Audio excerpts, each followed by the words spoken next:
So, hi, I'm Kate, and I'm going to tell you a little about my story for those of you that haven't heard it before. But about 2.5 years ago, my now husband, Curtis, and I moved to California from Colorado. We're originally from Colorado. We went to college in Grand Junction, so like not very far from here. And we moved to California just because, and everyone told us we wouldn't make it. Everyone told us we'd be back in 6 months. I'm from a really small town, like 13 blocks wide.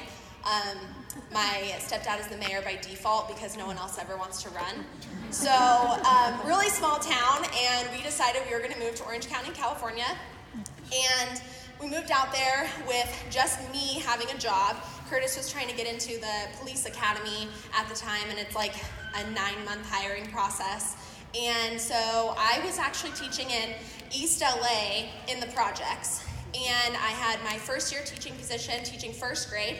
And for those teachers out there, I had 36 first graders. I taught from 7 a.m. to 4 p.m., so I had students from 7 to 4. And very quickly, I realized like how burned out I was getting. It was pretty much 2 years ago this month. It was in October. It was around fall break. And I just started to realize like how anxious I was becoming, and I was commuting an hour and a half one way because #California traffic.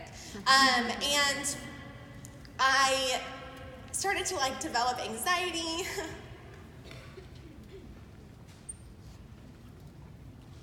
Sorry, I don't know why I always cry.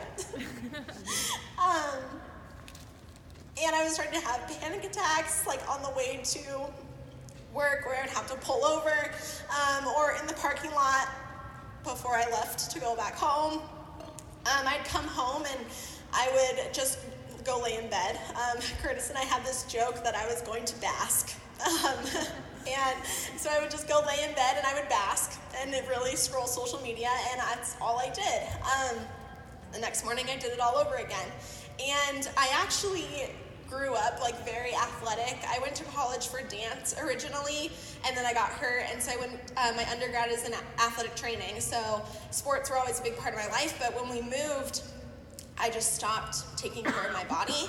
I just thought like, oh, well, you know, I'm gaining weight. I can see that. My clothes aren't fitting the way that they're supposed to, but like maybe this is just how I'm supposed to be. Like maybe this is just my body now, you know, like it's not a big deal. And then I started to turn to food to help me. I was emotionally eating. I was binge eating when I was stressed, and I just was developing some really, really terrible habits. And in February of last year, so like a year and a half ago, I went to the doctor, and it was just like a normal checkup. And I got on the scale, and I was about 25 to 30 pounds heavier than I had been like in college. And this is only like a year out of college. So the doctor told me like, you need to lose like 25 pounds. Like you're 5'4", and you have, you know, very high cholesterol, and I have a history of heart disease on my dad's side. My uncle died of a heart attack 4 years ago before the age of 60. My dad had a 99% blockage in his heart 3 years ago and had heart surgery. And my grandfather died of a heart attack before the age of 60 as well. So I needed to take care of my heart. And I just really didn't know how. And when she told me you need to lose 25 pounds, I just kind of was in shock, because like, how the heck do you lose 25 pounds? And I had a gym membership I never went to. Literally, the gym was half a block away. I could walk there in like 3 minutes. But I always had the excuse I never had time. I had the excuse I was too tired because I was so exhausted from teaching. And I just broke down in this doctor's office, and I told her, like, I don't know how. I hate my job. I'm, commuting to LA back and forth every single day. I'm so stressed out. At this point, Curtis was in the academy, so that was just like a whole nother environment we were getting used to. And she just listened to me. She didn't say anything. Like, she didn't give me any advice, which I thought was kind of weird. But she just said, like, you need to lose 25 pounds. I'm like, oh, okay. And I left the doctor's office feeling really defeated. And I never look at those patient summary forms that they give you, ever. They always end up like in the trash can outside the hospital, or like in the seat, like the crack between your door and the seat, or like the console in your seat. They always end up stuffed down there. I never actually look at them. And for some reason that day I looked at it, and it said in the patient notes, find a new job and take care of yourself. And I was just kind of like this is my rock bottom. And that's when I realized I was depressed. I was having my mom ask me all the time, like, well, are you happy? And I would have to lie to her and say, yeah, I'm happy. Because you're not going to tell your mom that you're unhappy when you just moved hundreds of miles away. And I decided that I was going to figure it out. I was going to make something better. Something was going to change. And I joked around about how I had a doctor's note to quit my job, but I couldn't just up and leave my kids, my students. I couldn't just quit my job.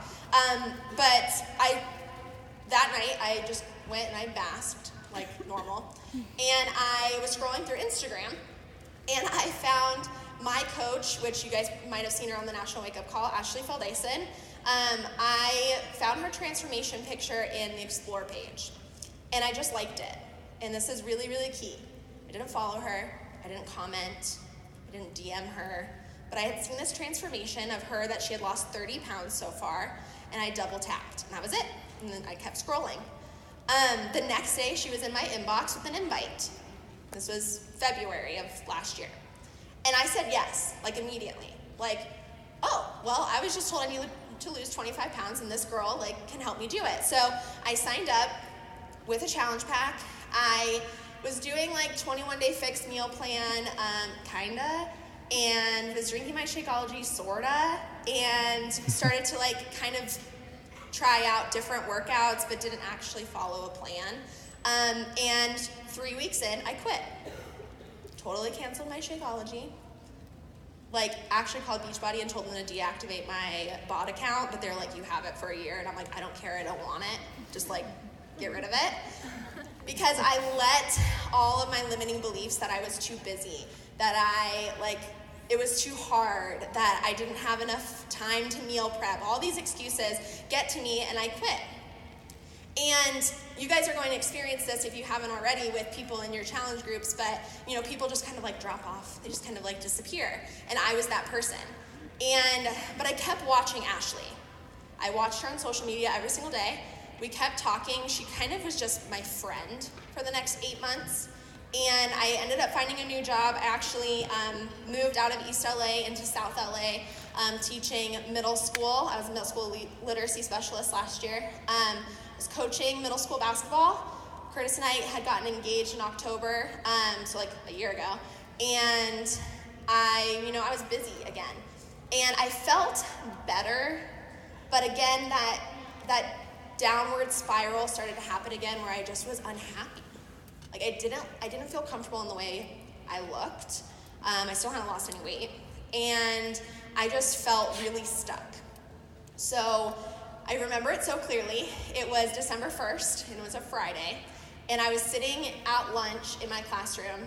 It was totally empty. And I was sitting there, and I was looking around, and I thought, this is it? I'm 24 years old, and this is going to be my life. Overweight, unhappy, feeling stuck.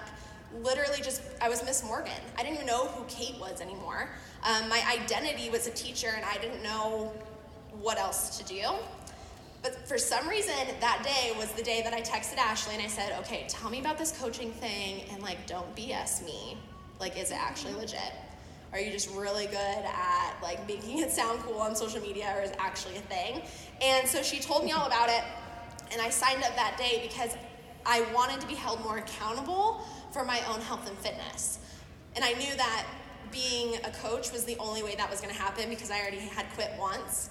And I needed other people relying on me for me to show up every single day.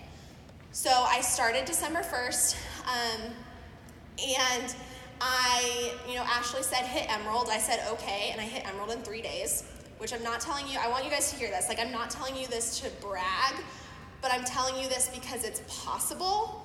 when you have, like, you just do it. Like, you don't have anyone telling you that it's hard. So you just say, okay, she told me to hit emerald, so I'm going to go find 2 people, and I'm going to hit emerald. And then she said, okay, hit diamond by February. This was in December, and I said, that's not going to happen. Because diamond sounded so scary. It was 4 people on one side, 4 people on the other, and then 2 emeralds, and, like, that's a lot of people.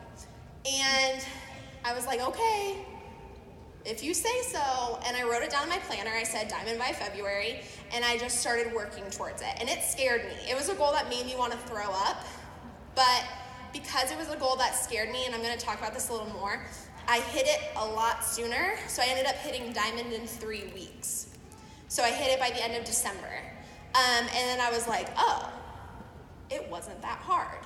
I just made a decision that I was going to hit diamond, and I went for it. So, you know, people always, like, they hear my stats, and they hear, like, all these accolades, which are amazing, and I feel so, so blessed to be a part of any opportunity that comes my way, but they always say, like, what's the secret? Like, how are you so successful? What's the secret? What do we need to do? And I'm gonna tell you the secret today, okay? There is no secret. There's none. There really isn't, I swear. But that might not be something you want to hear. You might be like, okay, well, that doesn't help me at all because, you know, I've been a coach for years and I'm still not where I want to be. But I'm not really here to tell you something you want to hear. This is where my tough love comes in. I'm here to tell you what you need to hear. So I'm going to start with, I'm here to tell you to focus on yourself first and always.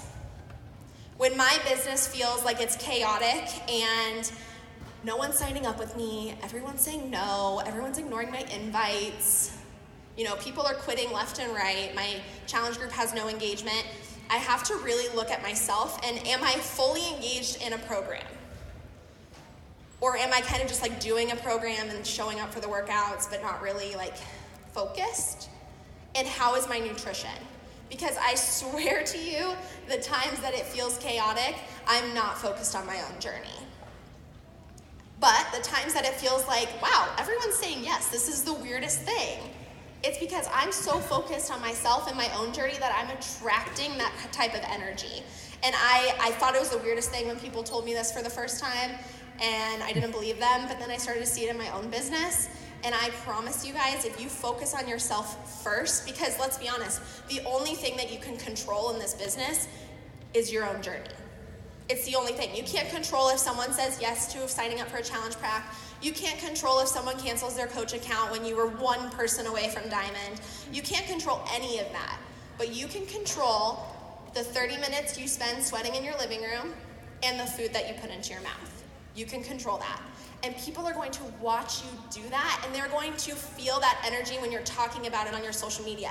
They're going to feel that energy and see it in your, like, I swear you can see it in people's eyeballs when they're like super passionate about the journey they're on, and people will see that and want to have a part of that. So always focus on yourself first. I'm also here to tell you to show up. Even when it feels like you're not moving forward, you are. So I'm going to tell you the escalator mindset that I always think about when I'm listening about momentum.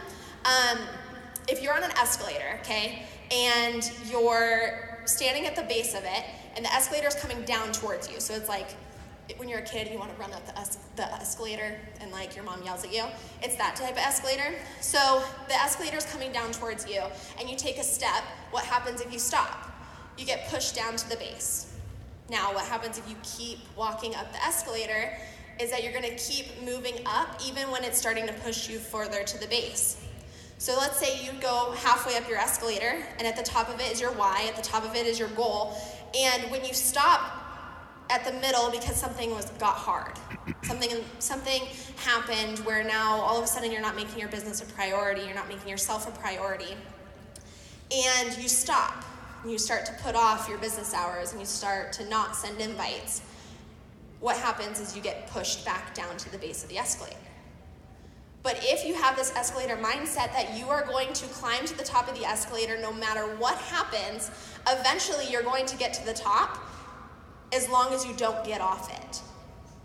So I'm just telling you, even when you know, right now, a lot of people go into the holiday season saying like, oh, the holidays are tough, holidays are challenging, people don't want to sign up. And I think that's just so untrue, especially signing up in December last year. Like, my first month was amazing. Right now is when you guys need to get on your escalator. If you're thinking like, I've gotten so far off my escalator and I don't know how I'm gonna get back on it, just start today with doing your vital behaviors, because right now is what is going to decide your momentum for the beginning of next year. What you do now and the way you show up now is what people are going to see when they decide what they're going to do for their New Year's resolution. They're going to be watching you now so that they can make a decision. So this is the time that you need to start building that momentum so that in the beginning in January, you know, all of a sudden these people have been watching you for months and they're ready. So don't get off your escalator. I'm also here to tell you to work hard. You guys, I hate to break it to you, but you have to send invites. I know it sucks, and sometimes it's like the most annoying thing to do, whether it's you don't want to get rejected or it's just super tedious and time consuming. You need to send invites. You have to talk to people. I always talk about it as like, if you were to post on Facebook, in your Facebook status, like, hey guys, having a party, here's my address, bring an appetizer. How many people would actually show up? For me, I would probably scroll past that status and say like, oh, she's having a party, that's really cool. She probably doesn't want me there. We're not that good of friends. She probably doesn't mean that to me. I don't even actually know if I've met her in person before, so I probably shouldn't show up to her party, even though it might be really fun, right? But if you actually send someone a message that says, hey, I'm having a party, here's my address, bring an appetizer, then it's like, oh, she wants me to be there. She wants me to join her party. I'm gonna go to her party. It's the same thing with inviting. You can't just throw up a post and say, I'm starting a challenge group on this day and I'm taking, I have 10 spots left, and expect everyone to come flooding your inbox. You have to invite people to the party that you have to offer them.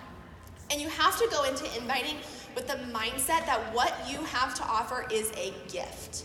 You saw it on the video that this opportunity, whether it's a challenge pack, whether it's the coaching opportunity, it literally changes people's lives. It's not just a cliche thing that people say. So you have to go in with the mindset that you have this gift that you have to offer people, and it would be selfish if you kept it all to yourself. Because if Ashley would have never invited me that day, then I would not be here. Because I wouldn't have had the courage to watch her for 8 months and then decide that this was right for me.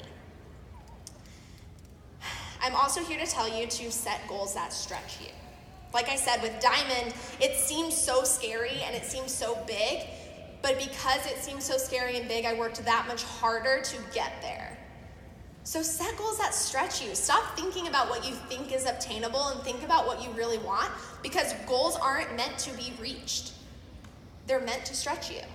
And they're meant for you to show up and show your potential so that you know what you can do in the future. I'm also here to tell you to believe. And this is such a big piece because I honestly don't think that it doesn't matter how many invites you send a day. It doesn't matter how many hours you work on your business or what filter you use on Instagram if you don't believe in what you're doing. You can work as hard as you want, but if you don't have that belief part, it's not going to work. Just like if you believe you'll be successful, but you don't work for it, it's not going to work. They work together as a team. So you obviously believe in the products because you wouldn't be here right now. And you obviously believe in the coaching opportunity because you wouldn't have signed up as a coach. But I want you to really reflect and think, do you actually believe in yourself? You might look at these successful coaches that you admire or that inspire you, and you might be thinking like, well, obviously it works because it did for them, but I don't think I could ever get there. And that was something that I struggled with for a long time, was putting these people on pedestals and thinking that I could never get there because they've been a coach for like 10 years and like I just started, so it's gonna take me a while. Or, she has really nice hair, like really pretty. and it's like naturally blonde. Like there's no way that I could be successful because my Instagram photos do not look like that. But I want you to take everyone you admire and everyone you look up to and everyone you stalk on social media, because we all know that you all do it, and take them off the pedestals you're putting them on and realize that they're just normal people who worked really hard to get where they're at, and that you can do it too. Because my favorite thing about this business is that it doesn't discriminate. It doesn't matter where you come from or how you started or when you started or, anything. That anybody can be successful if they work hard and they believe in themselves. So what I want you guys to do today is to go home and I want you to write down affirmations, because I thought affirmations were the stupidest thing ever, I'm gonna be totally honest. But then I started doing them, and if you actually, I want you guys to write them down. 2 of my favorites are, I am changing lives daily, because what we do, it changes lives, so I am changing lives daily. And I am deserving of all success and opportunity that comes my way. Those are my 2 zingers that I always say to myself every day. And I want you to say these affirmations to yourself in the mirror, and I guarantee you're gonna cry the first time. Unless you're not emotional like me, then you might not, but.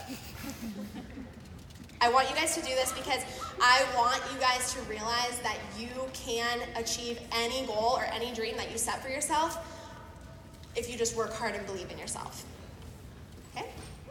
Okay, that's it. That's all I have.